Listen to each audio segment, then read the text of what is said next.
Hey, how's it going? This is Josh from Books by Josh, and this is another video for our video playlist on how Josh writes.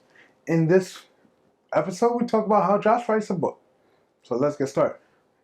It's simple to write a book. You write it, and it's a book, but I want to go more in depth. So here's a question. How does Josh get started? Well, I start with a vague idea or topic. An example of this is the idea of being forced to grow up. How does Josh turn this idea to or topic into a plot? Let's use the same example from before. There's a 20-year-old character who is babied all their life and lives and acts like a child and is forced to grow up when their parents die. The same person then gets the insurance money from their death, and he has this money. He was babied all their life, and they don't know what to do with the money, and they start getting scammed by get rich quick scheme. They buy land in Nigeria. They buy a bridge. They're sold on all these hope and dreams, or they start doing drugs, or they start buying prostitutes. You never know. And the book ends with the main character killing himself. Wow. From an idea of vague idea at that of being forced to grow up, turned into an interesting plot. So now that you have your plot, how do you plan out the book? I personally don't know, because I just take what I just said, the main focus, the plot, and just build around it. Some people say write the ending first. I just build around that, start from the beginning, finish at the end. So do I know the key details beforehand? No.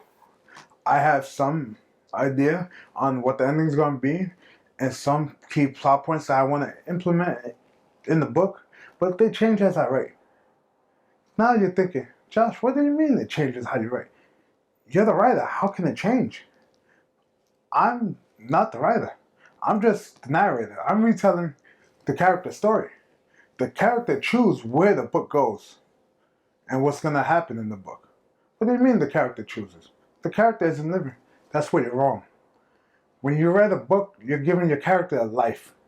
To take on this life and doing something with it.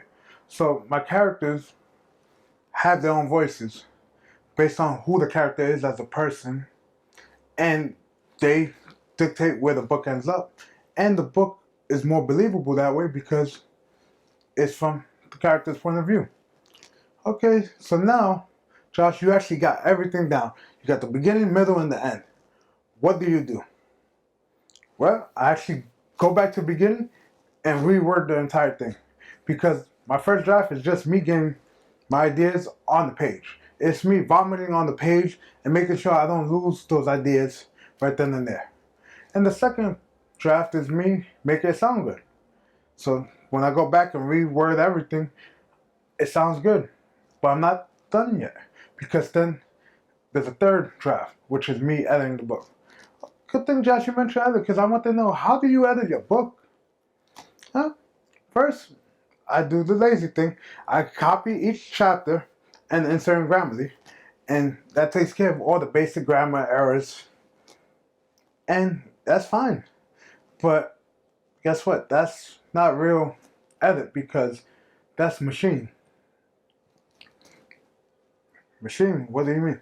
Well, I then print out each chapter on my printer, read it to myself, and I cross out, strike out, whatever you want to call it, and write in the line the correct grammar, comma, semicolon, everything there. Then I type in those fixes, and I'm still not done, because I reprint it and now I read it out loud. This way I catch anything that doesn't flow. By reading it and fixing it in line, I'm fixing the grammatical errors, but now I'm fixing the way the story is told, the way it sounds, because it has to flow. And if it doesn't flow, then people aren't going to read it. So I do this for every single chapter in the book, and now you say, oh wow, Josh, that's a good editing process. You're done now. No, because I might not catch everything. So I send it to a friend and bet them like $5 and say, hey, I bet you can't find any errors. I'm not giving them $5 error. I'm giving them $5 to spot errors in the entire book. And then I'm going to give them $5 because I'm losing no matter what. Then once that's done, I fix the errors they found and I send it to another friend. with the same thing, $5, $10, whatever. And I do this 5 times. That way I catch almost everything. I'm not going to catch everything. And the editor right now is not in my budget, $2,000 or $3,000 per book. So now you say, all right, Josh, this is what your friend said. You did everything. So now I read the book from start to finish, from cover to cover. And if it looks and sounds good, I publish it. So where does Josh publish his book? The first place I publish is on Amazon using the KDP, Kindle Direct Publishing Service program. And that's, you can read it on the Kindle app or your Kindle e-readers or on your computers. And I published there first because that's the biggest marketplace. Then I published on Google Play Books because I love Google Play Books and I purchase almost all my books through there. And I also publish on Barnes & Noble with their Nook program. This is all e-publishing. And I'll get to that in a second. Then I go Kobo for my Canada audience. And finally, I go Smashwords Premium. That way it gets all the smaller partners and also iTunes because it's a whole hassle with that.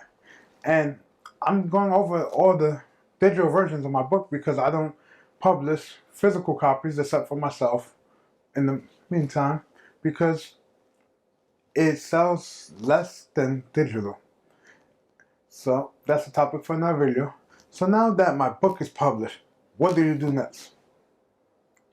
I promote the book. That's like a whole 10-20 minute video, so I'm not going into that in detail, but I promote the book, and at the same time, I also start working on my next book.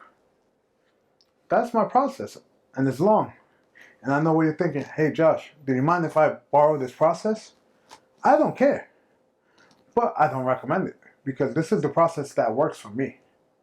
And your process could be different, and that's great because everybody is different and their methods are different. Find something that works for you and stick to it and hone your craft. You don't want to be like other people. You want to be yourself. And just do me a favor. Just make your dreams happen and take this away. Remember to be successful. It's your right, duty, and responsibility. Anyway, I'll catch you guys in the next one. See ya.